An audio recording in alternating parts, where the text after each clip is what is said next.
이어서 모닝 리포트도 함께 보시겠습니다. 오늘 세 가지 종목 중에서 첫 번째 종목은 목표가 상향 조정되어 있는 바로 유한양행입니다. 뉴스의 판 그런 종목이 되겠죠. 하지만 증권가에서는 이제 시작이다 이런 얘기를 좀 하고 있고요. 또 하나의 기술을 판단하는 측면에서 수출주로서의 기대감까지 나오고 있습니다. 키워드 랭라자에 대한 매력 포인트 함께 알아보시고요. 두 번째는 카카오 게임즈가 되겠습니다. 올해 계속 내리고만 있는 그런 종목이 되겠는데요. 게임스컴이 개막을 했고 또 카카오 게임즈도 PC하고 콘솔 쪽에서 세 가지 게임을 준비를 했다라고 합니다. 크래프톤, 넥슨, 펄어비스 그리고 카카오 게임즈까지 신작에 대한 모멘텀들 같이 알아가셔야겠습니다. 자, 마지막으로 삼성 SDS 보겠습니다. AI와 관련해서 다음 달 9월 3일입니다. 생성형 AI 포럼을 좀 개최를 예정하고 있고 국내외적으로도 풍성한 이벤트들이 설정되어 있습니다. 자세하게 알아보겠습니다. 내용 어떻습니까?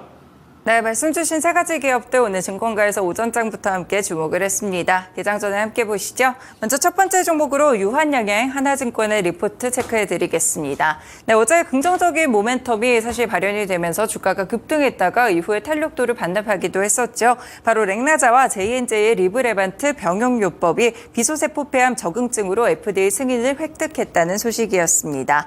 일단 이후에 중요한 부분은 시장에 대한 침투력 그리고 이에 따른 매출을 꼽았는데요.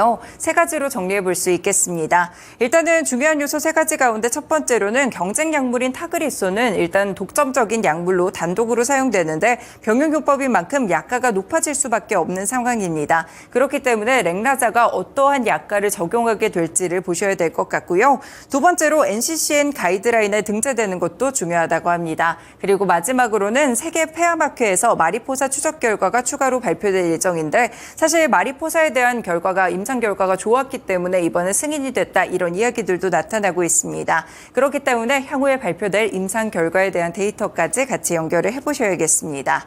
네, 이렇게 어제 상승 탄력을 반납하긴 했지만 랭라자에 대해서 파이프라인 가치를 상향 조정하는 모습이 있었는데요. 이에 따라서 오늘 목표가도 올렸다고 보실 수가 있겠고요. 말씀드린 대로 잠시 뒤에 앞으로에 있을 이 마리포사와 관련된 임상 결과도 주목을 해보시면서 앞으로의 이 랭라자 점유율 과정을 추가적으로 조정할 것이라고 또 밝히기도 했습니다.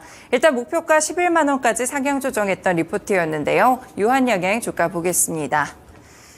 네, 유한양행 보시면 그동안 이 랭라자에 대한 기대감이 상당했습니다. 주가에도 반영되면서 꾸준하게 올라왔던 종목인데요. 8월에 시장 안 좋을 때 약간 주춤되긴 했지만 이후에 다시 한번 상승세를 좀 높이는 모습들이 있었고요. 어제장 보시다시피 음봉의 윗꼬리도 상당히 길었습니다. 거래일에 그 대금을 같이 동반하기도 했었는데 일단은 이 내려왔던 지점보다는 목표가 훨씬 더 높아졌기 때문에 이와 관련된 부분들 그리고 앞으로의 추가적인 랭라자에 관련된 매출이라든지 이 추이들도 함께 살펴보시는 게 중요할 것 같습니다. 네, 두 번째 종목입니다. 바로 카카오 게임즈로 IBK 투자증권 리포트 나와 있는데요. 2분기 영업이익은 28억 원으로 전년 대비 76.5% 하락하게 되면서 컨센서스를 하회하는 데이터가 나왔습니다. 외형은 모바일 게임의 매출이 전년 대비 감소했고 오딘과 신작 롬 역시나 성과가 좋지 않았는데요. PC 매출은 성장세를 이어갔지만 마케팅비도 증가했고 자회사 같은 카카오 VX 관련된 매출 원가가 증가했다는 점도 실적에는 좋지 못했습니다.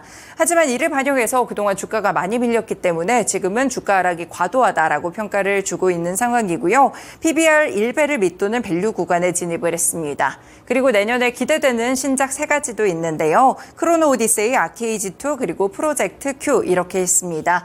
먼저 크로노 오디세이는 PC와 콘솔로 글로벌 시장에 출시가 될 텐데 3분기 정도를 목표로 두고 있고요. 아케이지 IP를 활용을 기대하고 있는 아케이지2도 있고 프로젝트 Q는 오딘의 세계관을 확장한 라이온하트의 차기작이라고 볼 수가 있겠습니다. 일단 카카오 게임즈는 경영진을 교체한 이후에는 시너지가 나지 않는 사업부의 재편을 약속했는데 내년부터 그래서 레버리지 효과가 극대화될 것이라는 분석입니다. 오늘 목표 주가는 25,000원으로 유지를 했지만 투자 의견을 매수로 상향 조정했다는 점 확인해 볼 수 있겠고요. 카카오 게임즈도 함께 차트 보겠습니다. 네, 카카오 게임즈 게임주들은 상당히 선별적인 흐름을 기록하고 있는데요. 실적이 좋았던 크래프톤 같은 종목들은 우상향하는 모습을 기록했던 반면에 카카오 게임즈 같이 실적이 좋지 못했다면 그대로 우하향하는 차트를 그렸습니다.